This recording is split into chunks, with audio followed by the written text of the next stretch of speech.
Happy New Year. This is not the first video that I'm posting on this channel, which is probably why this is taking me 7 times to do.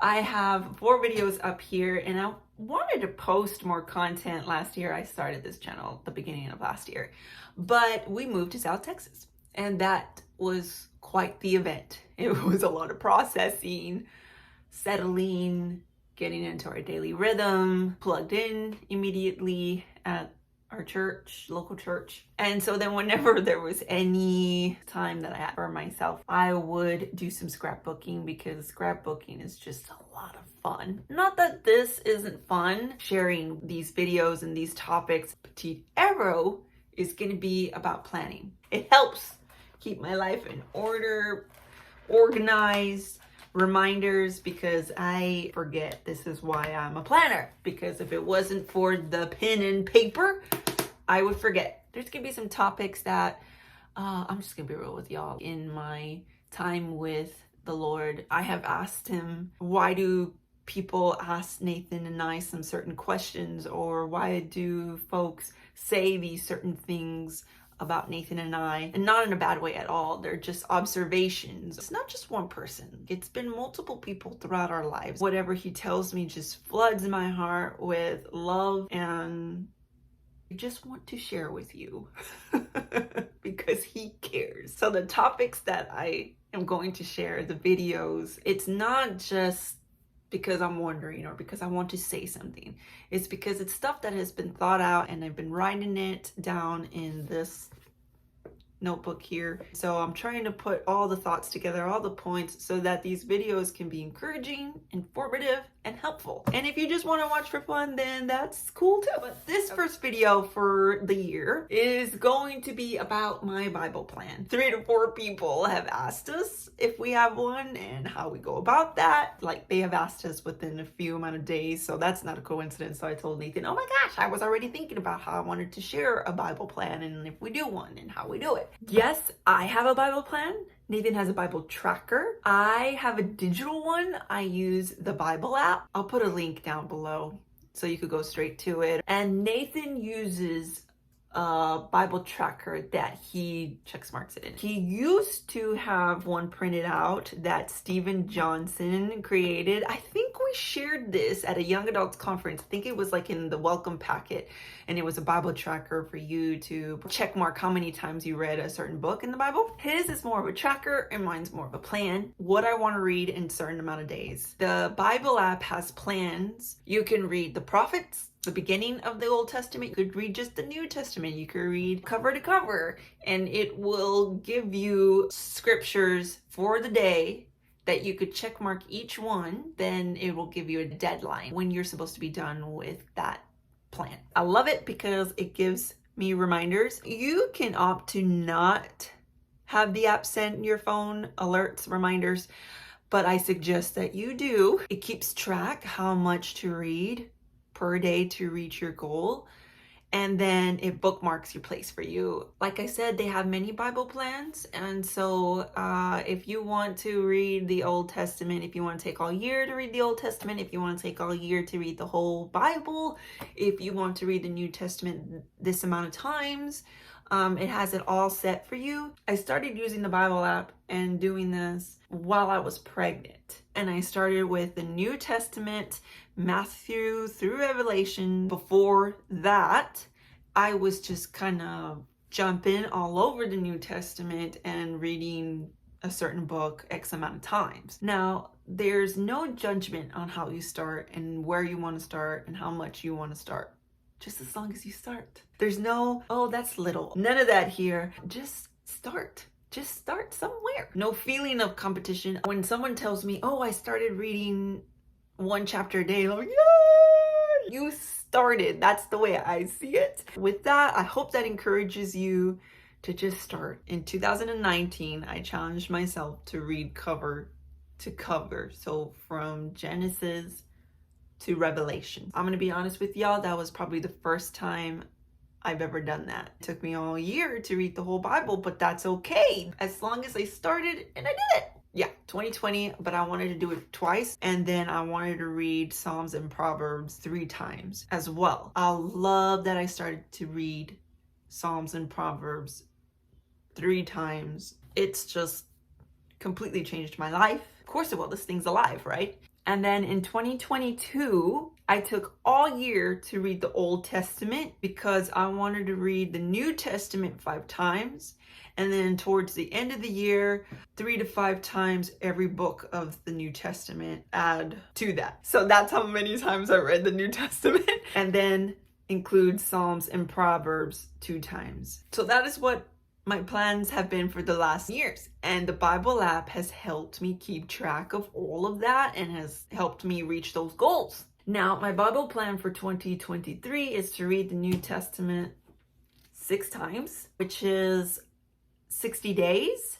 And so that makes it 6 times a year. And then to read the Bible cover to cover chronologically. I've always wanted to read the Bible chronologically, and I just forget. Like, I just start from Genesis and then just go from there. I read a bit of Genesis, and then now I'm in Job. And then I'm going to go back to Genesis because that's how it was by a timeline. I think it's neat. So, okay, I've always wanted to do that. My sister listed it last year, and I'm like, I'm gonna write it down to do it for 2023. So if I have some days left in the year, because I think it's only 4 chapters to read the Bible cover to cover chronologically, and that is easy to do. And so sometimes I will read a few more chapters. And so if I have some time left, I'm going to read Psalms and Proverbs until the year is over. If you are a worship leader, a worship pastor, if you're a singer, if you're a musician, if you are a songwriter, if you are a dancer, or you're in the arts like drama, you must read Psalms. Like, it is a must. It will change your life. Read it. Once you go back to like singing and dancing after you have read Psalms, let me know how those experiences have been. A suggestion is to read Song of Solomon. That will wreck you. When I was reading that in my early morning, I was just, the flood opened. Oh my gosh, I was wrecked. I can't wait to read it again. So I just wanted to throw that out there. How I make it work, now that you have a plan as to what to read, how much to read, how do you like actually do it? I'm a morning person, so I wake up early. 6 a.m. is a pretty good time. Some people would say that's early. I wouldn't say that's like really early. I think 4:35 is really early. So that's when I get my time in because my girls are still asleep. And then I have a sleep to wake clock for them. It works great for our family. So that clock turns green when they can come out of their room. I know that sounds like, oh, you keep them in their room like it's some kind of jail cell. It's not, y'all. Like, they have a Barbie house in that room and Polly Pockets. You should hear them. It's like they're in their own created playground. Sometimes even when I know their clock lights up green, I don't bother them because I can hear how much fun they're having. And so it took Ellie quite a bit to get used to it. And if she does come out early and it's just her, because Mila is the one that sleeps longer, she'll just kind of sit with me and cuddle. She's my cuddle bug. She will literally just be quiet and just snuggle right here as I'm reading my Bible. That is how I do it, because some moms are like, how do you keep your kids in there? Well, the sleep to wake clock works for me and it works for my girls. It's not like they're in tears and it's not like something that I'm forcing them to do. It's just something that I said, hey, you know, when your clock's yellow, that tells you that the green light's coming, and when the light turns green, you can come out of your room. Unless they have to go to the bathroom. They go to the bathroom and then they go back into the room. The whole point is,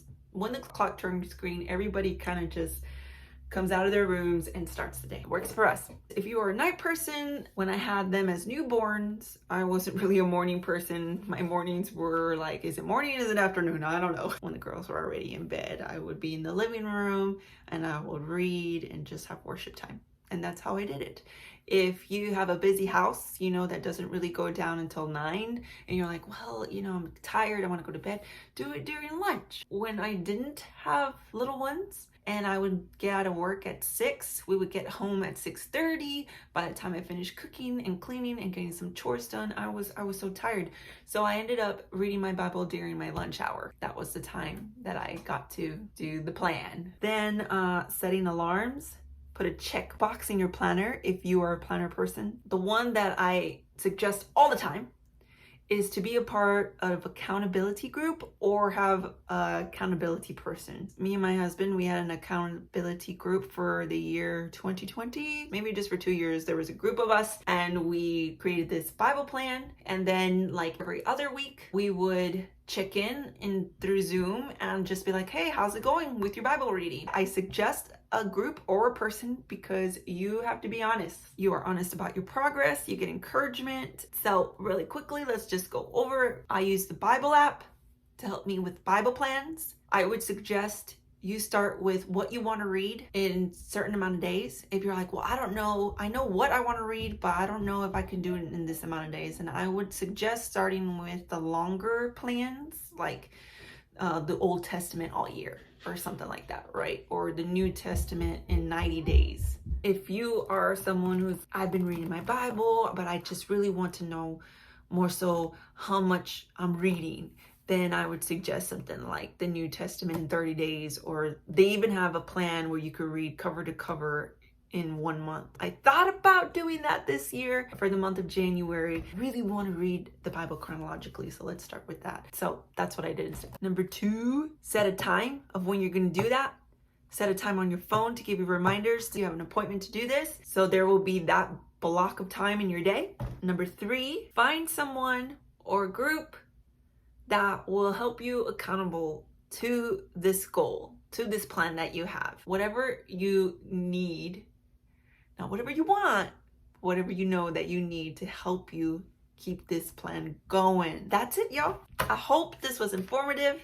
Please let me know in the comments below if you have started one. My cousin has an actual book that she's doing, so that's cool. Some people need to see it in paper. Anyways, yes, let me know in the comments below if you're going to be starting one. Let me know if this is encouraging you to actually do it because you've already been thinking about it. I think my next video is going to be about the time block that I make every day to fellowship with Jesus, the practicality of it. All right. Thank you all so much for watching. If you got this far, give me a thumbs up and I'll see you in my next one.